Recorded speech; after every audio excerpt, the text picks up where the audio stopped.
నమస్తే. ప్రపంచాన్ని మార్చేది డిజిటల్ మీడియా లేకపోతే డిజిటల్ టెక్నాలజీ అనేటువంటి నేపథ్యాన్ని మనం వింటా ఉన్నాం. మొబైల్ అంటే సెల్ ఫోన్లు, ఇతర సేవలు, కృత్రిమ మేధస్సు, డిజిటల్ టెక్నాలజీ ఇవన్నీ గూడా ఏదైతే ఉన్నదో ఇవన్నీ గూడా మనకి అర్థమవుతా ఉన్నాయి. సో, ఆ విధంగా మనం ముందుకు పోతున్న నేపథ్యం చూస్తున్నాం. సో, ఇందులో యూత్ అనేక ఉపాధి అవకాశాన్ని ఎతుక్కుంటుంది. మొబైల్ పరికరాలు, సేవలు, కృత్రిమ మేధ ఇవన్నీ గూడా ఇందులో ముడిపడి ఉన్నటువంటి నేపథ్యాన్ని చూస్తా ఉన్నాం. సస్టైనబుల్ డెవలప్‌మెంట్ ఏదైతే ఉందో డిజిటల్ టెక్నాలజీలో మనకు వస్తున్నటువంటి పరిస్థితిని చూస్తా ఉన్నాం. ఆ విధంగా ముందుకు పోతా ఉంది. సో, యువత ఉపాధి మార్గాలు దొరుకుతా ఉన్నాయి. మరి అది వ్యవసాయ రంగం, పారిశ్రామిక రంగంలో వస్తేనే నిజమైన అభివృద్ధి అని అంటున్నాం. కానీ ఇక్కడ ఉపాధి దొరుకుతుంది కాబట్టి దీన్ని గూడా ఇప్పుడు ప్రపంచవ్యాప్తంగా ఈ పరిస్థితులు ఈ ట్రెండ్ నడుస్తా ఉంది. ఇది ఎంతకాలం ఉంటుందో మనం చెప్పలేం గానీ దీనికైతే ప్రాధాన్యత ఉందనేది చెప్పొచ్చు. 1G, 2G, 3G, 4G నుంచి 5Gకి వచ్చేసాం. 10G అయితే 100G అయితే భవిష్యత్తు నిర్ణయించాలి. సో, ఎక్కువ జనాభాకి ఇది ఉపాధిగా ఉన్నటువంటి పరిస్థితిని మనం చూస్తున్నాం. మొబైల్ పరికరాలు, డిజిటల్ ప్లాట్‌ఫామ్‌లు ఇవన్నీ గూడా అనేక కొత్త ఆవిష్కరణలకి అవకాశాలు ఇస్తా ఉన్నాయి. సో, ఇందులో కీలక పాత్ర పోషిస్తున్నాయి. 2030 నాటికి ప్రపంచం ఈ సవాళ్ళను పరిష్కరించడానికి సాంకేతిక పరివర్తన శక్తిని పెంచడం కోసం ప్రయత్నం చేస్తుంది. ఇందులో యువత ఉపాధి ఇందులో దాగున్నది కాబట్టి ప్రభుత్వాలు కూడా సానుకూలంగా ఉన్నది. ప్రపంచవ్యాప్తంగా ఇదే పరిస్థితి ఉన్నది. 2022లో 15-24 ఏళ్ల మధ్య వయసులో 75% ఇంటర్నెట్‌ని ఉపయోగిస్తున్నారనేది అనేక సర్వేలు చెప్తా ఉన్నాయి. ఈ పరిస్థితిని మనం చూస్తా ఉన్నాం. సోదరులారా, సోదరీమణులారా. సో, అందుకోసం ఇక్కడ మనం చెప్పుకుంటే వెళ్ళినప్పుడు సో, ఆర్థిక వ్యవస్థలకి ఏదైతే ఉందో గాను ఇక్కడ 39% మంది యువకులు ఇంటర్నెట్ ఉపయోగిస్తున్నారనే నేపథ్యంలో మిగిలిన జనాభాలో 23% మంది మాత్రమే ఉన్నారు ఇంటర్నెట్‌ని ఉపయోగించి. ఇతర ఏ వర్గాల వారు ఎక్కువ రేటుతో డిజిటల్ సేకరణ ఆవిష్కరణలో యువత అగ్రగామిగా ఉందనే చెప్పొచ్చు. ఐక్యరాజ్యసమితి వరల్డ్ పాపులేషన్ ప్రాస్పెక్టస్ డేటా ప్రకారం భూమిపైన 808 కోట్ల మంది మనుషులు జీవిస్తున్నారని చెప్తా ఉంది. సో, గత సంవత్సరం నుండి ప్రపంచ జనాభా 7.4 కోట్లు పెరిగింది అనే చెప్తున్నారు. అంటే 1000 కోట్ల లోపు జనాభా ఉన్నట్టుగా మనం ఓవరాల్‌గా చెప్పుకోవచ్చు.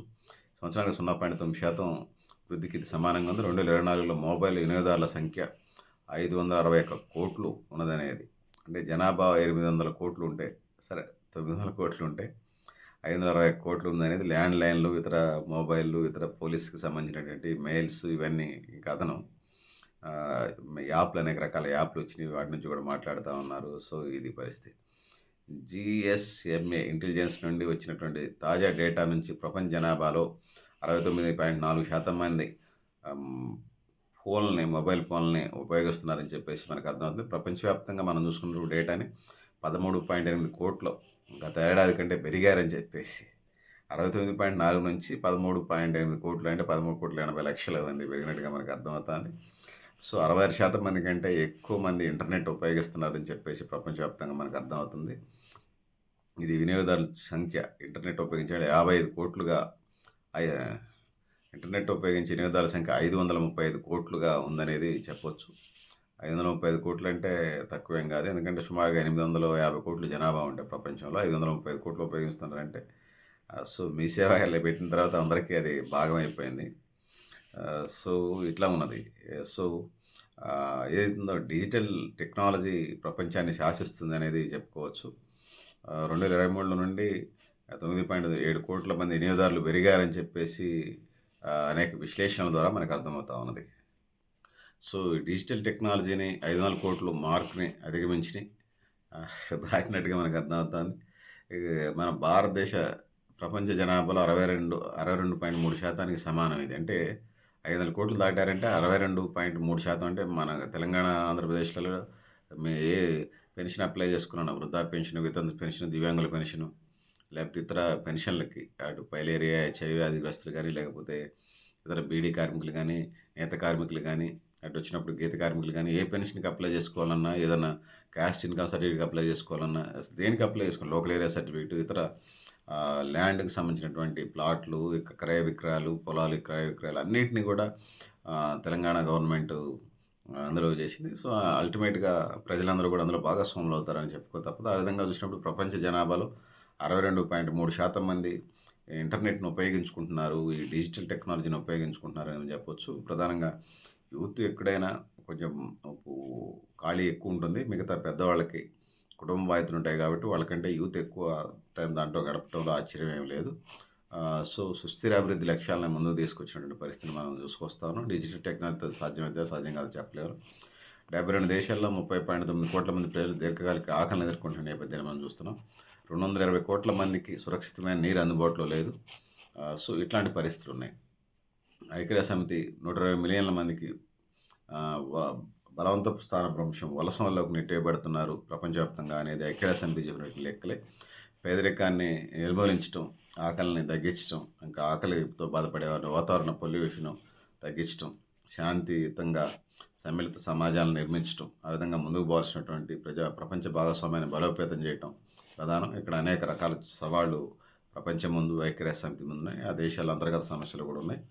ఏ దేశానికైనా మనం ఒక ఫండమెంటల్ చెప్పొచ్చు. ఆకలి లేకుండా, పేదరికం లేకుండా, అదేవిధంగా నిరుద్యోగతని తగ్గించి, ఉపాధి అవకాశాలు పెంచి, పేదరికాన్ని నిర్మూలించి, ఆ దేశంలో ఉన్నటువంటి ఏదైతే ఉందో వ్యవసాయ రంగమా, లేకపోతే పారిశ్రామిక రంగమా, లేకపోతే టూరిజమా, ఇంకొక ఇజం ఏదో ఇదొక ఇజం. ఆ విధంగా డిజిటల్ టెక్నాలజీయా, ఇంకో టెక్నాలజీయా, లేకపోతే ఇంకో టెక్నాలజీయా, ఇంకొక ఇజమా, ఆ ఇజమా ఏదో ఒక సిద్ధాంతం ఏదో పట్టుకొని ఆ దేశ అవకాశాలకి, ఆ దేశ ఉపాధికి, ఆ దేశంలో పేదరిక నిర్మూలనకి, ఆ దేశంలో సకల రంగాల్లో అవకాశాలు కల్పించేటువంటి కార్యక్రమాలు ఏ దేశాలు చేపడతాయి అవి సక్సెస్ అయితే ముందుకు పోతాయి. అది లేనటువంటి భారతదేశంలో కొన్ని రాజకీయ పార్టీలని అనుసరించకుండా మభ్యపెట్టినటువంటి రాజకీయ పార్టీలు కాలగర్భంలో పోయినాయి. ప్రజలకు కనిపించినప్పుడు ఇది చేస్తారు. అట్లానే ఆయా దేశాల్లో కూడా ఇదే పరిస్థితి ఉంటుంది. మానవుల స్వభావాలను గురించి చెప్పుకుంటూ వచ్చినప్పుడు డిజిటల్ సాంకేతిక పరిజ్ఞానంతో కొత్త ప్రొడక్షన్ ఏమి రాదు. అదే నడుస్తూ ఉంటుంది. ఉపాధి మార్గం నడుస్తుంది. అది భారతదేశానికి సంబంధించి రాష్ట్ర ప్రభుత్వం కానీ, కేంద్ర ప్రభుత్వం కానీ, ప్రపంచంలో ఇతర దేశాలకు సంబంధించి కూడా డిజిటల్ టెక్నాలజీ మీద ఎందుకు ఆధారపడుతున్నారంటే, అది ప్రపంచంలో పెద్ద ఉపాధి రంగంగా ఈరోజు మన ముందుకు వస్తున్నట్టు నేపథ్యాన్ని చూస్తాం. పారిశ్రామిక రంగంలో అయితే వస్తూత్పత్తి జరుగుతుంది. వ్యవసాయ రంగాన్ని మనం తీసుకున్నప్పుడు పంటలు పండుతాయి. కానీ సాంకేతిక రంగం తీసుకున్నప్పుడు డిజిటల్ టెక్నాలజీకి సంబంధించి ఇక్కడ మనకి ఉత్పత్తి ఏం పెరగదు. అదొక ప్రాజెక్టులు ఉంటాయి. అట్లా ముందుకు వెళుతున్నట్టు నేపథ్యాన్ని మనం చూస్తుంటాం. ఉపాధి రంగంగా ఉంది కాబట్టి ఎంకరేజ్ చేస్తున్నాం. ప్రపంచ పరిస్థితి కూడా ఆయా దేశాలకి నిరుద్యోగత ఛాలెంజ్ చేస్తూ ఉంటుంది ఆయా ప్రభుత్వాలని, పాలక ప్రభుత్వాలని, మీ రాష్ట్ర ప్రభుత్వం కానీ, కేంద్ర ప్రభుత్వం కానీ, దేశవ్యాప్తంగా, ప్రపంచవ్యాప్తంగా ఈ పరిస్థితులు ఉంటాయి. అందుకోసం ఏది అండ దొరికితే దాన్ని ఇది చేసుకొని ఒకటి ఉద్యోగ అవకాశాలు కల్పించడం, ఆ విధంగా ముందుకు పోవాల్సిన అవసరం ఉన్నది. ఇది పరిస్థితులు ఉన్నాయని తెలియజేస్తూ, మీరు కూడా మీ అభిప్రాయాన్ని కామెంట్ బాక్స్లో రాయని తెలియజేస్తూ, నేను గరిడేపల్లి సత్యనారాయణ, న్యూ లక్ష్య ఆర్గనైజేషన్.